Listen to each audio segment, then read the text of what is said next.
నమస్తే, welcome to health zone.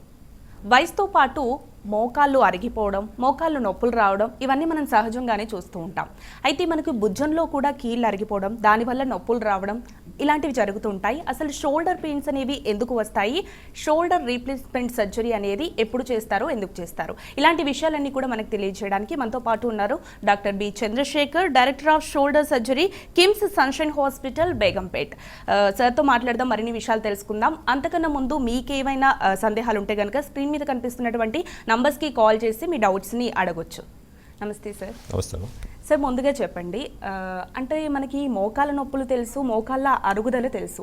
అంటే ఈ షోల్డర్ పెయిన్స్, షోల్డర్లో కూడా అరుగుదల అనేది చాలా మందికి తెలియదు. అసలు చాలా మంది తక్కువగా వింటూ ఉంటారు. అంటే ఈ షోల్డర్ అరుగుదల అనేది ఏ విధంగా ఉంటుంది? శరీరంలో ఉన్న జాయింట్లలో ఏ జాయింట్ అయినా అరుగుదల గురే అవకాశం ఉంటుంది. మోకాలు, మక్క, మోచెయ్యి, భుజం ఏ జాయింట్ అయినా కూడా. అయితే ఎక్కువగా అరిగేది మోకాలు కనుక మన జనరల్ పబ్లిక్లో అవేర్నెస్ ఏంటంటే మోకాలు జాయింట్లు అరుగుతాయి, మోకాలు చెప్పులు అరుగుతాయి అనే అవేర్నెస్ ఎక్కువ మందికి ఉంది. కానీ నేను చెప్పినట్టు హిప్ జాయింట్ కావచ్చు, షోల్డర్ జాయింట్ కావచ్చు, ఎల్బో జాయింట్ కావచ్చు, బాడీలో ఏ జాయింట్ అని అరిగే అవకాశం ఉంటుంది. ఇది ఎక్కువగా అరిగేది డీజనరేటివ్ ఆర్థరైటిస్ అంటాం, లేదా ఆస్టియో ఆర్థరైటిస్ అని. వయసు రీత్యా 60 ఏళ్ళు 70 ఏళ్ళు పైబడిన వాళ్ళు వయసు రీత్యా వచ్చే అరుగుదలలో ఇది కూడా ఒక భాగం. సో షోల్డర్ జాయింట్ అనేది ఒక ball and socket type joint. ఇక్కడ మీరు చూసినట్టయితే ఇది బాల్ అండ్ సాకెట్.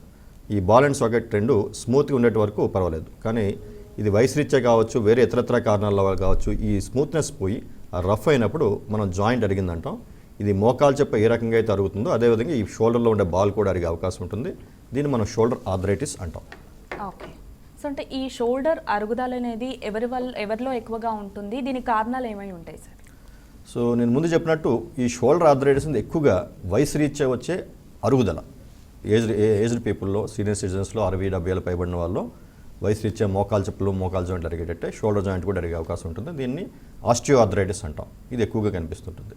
ఇంకా రెండవది, కొన్ని సందర్భాల్లో ఈ షోల్డర్లో మజిల్స్ ఉంటాయి. ఈ షోల్డర్ పైన ఈ బాల్ మూవ్ చేసే మజిల్స్ ఉంటాయి. ఈ మజిల్స్ డ్యామేజ్ అయితే రొటేటరీ కఫ్ మజిల్స్ అంటాం వాటిని. ఇవి రొటేటరీ కఫ్ టేర్స్ అంటాం. ఈ మజిల్స్ కట్ అయితే రొటేటరీ కఫ్ టేర్ అయిందని చెప్తాం మనం. ఈ రొటేటరీ కఫ్ టేర్స్ అనేవి కొంతమంది సరైన వైద్యం చేసుకోకుండా నెలల తరబడి, సంవత్సరాల తరబడి అసలు చేస్తారు. వీళ్ళలో కూడా ఇది తదనంతర కాలంలో జాయింట్ అరుగుదలకు దారితీసే అవకాశం ఉంటుంది. ఇంకా మూడవది, మనం సాధారణంగా వింటుంటాం షోల్డర్ డిస్లొకేషన్ అంటాం. ఈ కొంతమందికి భుజం జారిపోతుంటుంది. ఆ జారిపోయిన భుజాన్ని కొన్నిసార్లు డాక్టర్ దగ్గరికి వెళ్ళి సెట్ చేసుకుంటారు, కొన్నిసార్లు తమకు తామే సెట్ చేసుకుంటుంటారు. అంటే ఈ బాల్ అండ్ సాకెట్ జాయింట్ ఏదైతే ఉందో ఈ బాల్ ఈ సాకెట్లో జారిపోతుంది. దీన్ని డిస్లొకేషన్ అంటాం. ఈ డిస్లొకేషన్ అనేది కొన్ని సందర్భాల్లో పేషెంట్ తనకు తానుగానే సెట్ చేసుకుంటాడు, లేదా కొన్ని సందర్భాల్లో హాస్పిటల్కి వెళ్ళి డాక్టర్ దగ్గరగా మళ్ళీ సెట్ చేయించుకుంటుంటారు. ఈ డిస్లొకేషన్ సమస్య కూడా కొంతమంది దానికి సరైన వైద్యం చేయించుకోకుండా ఏళ్ల తరబడి అసలు చేసే అవకాశం ఉంటుంది. వీరిలో కూడా కొన్ని సందర్భాల్లో ఈ భుజం అరిగే అవకాశం ఉంటుంది. ఇదే కాకుండా ఎప్పుడైనా మనకి ఏమైనా యాక్సిడెంట్స్ అవడం కావచ్చు, ఏమైనా దెబ్బలు తగిలినప్పుడు, ఏమైనా ఫ్రాక్చర్స్ అయినప్పుడు కావచ్చు, ఆ ఫ్రాక్చర్స్ సరిగా అతుక్కునే సందర్భాల్లో, లేకపోతే ఈ దెబ్బ యొక్క లాంగ్ టర్మ్ ఎఫెక్ట్లో కూడా మనకి జాయింట్ అరిగే అవకాశం ఉంటుంది. అదే మనం చాలా కామన్గా వింటాం ఈ కీళ్ళవాతాలు, అంటే రొమటాయిడ్ ఆర్థరైటిస్ కావచ్చు, ఈ సోరియాటిక్ ఆర్థరైటిస్ కావచ్చు, యాంకలోజింగ్ స్పాండిలైటిస్ అని చెప్పి రకరకాల కీళ్ళవాతాలు ఉంటాయి. ఇందులో బాడీలో చాలా జాయింట్స్ ఎఫెక్ట్ అవుతుంటాయి. ఈ జాయింట్స్ ఎఫెక్ట్ వీటిల్లో కూడా మనకి కీళ్ళవాతాల సమస్యలు, రొమటాయిడ్ ఆర్థరైటిస్ అటువంటి సందర్భాల్లో, అటువంటి సమస్యలో కూడా ఈ షోల్డర్ జాయింట్ అరిగే అవకాశం ఉంటుంది. ఈ షోల్డర్ జాయింట్ ఇటువంటి సందర్భాల్లో తక్కువ వయసు వారిలో కూడా, అంటే సాధారణంగా ఈ షోల్డర్ ఆర్థరైటిస్ అనేది నేను చెప్పినట్టు 60-70 ఏళ్ళ పైబడిన వయసులో వస్తుంది. బట్ కొంతమందిలో ఇది ఈ కీళ్ళవాతం ఉండే సమస్యలు ఉండే పేషెంట్లలో ఈవెన్ 30+, 40+ కూడా జాయింట్ అరిగే అవకాశం ఉంటుంది.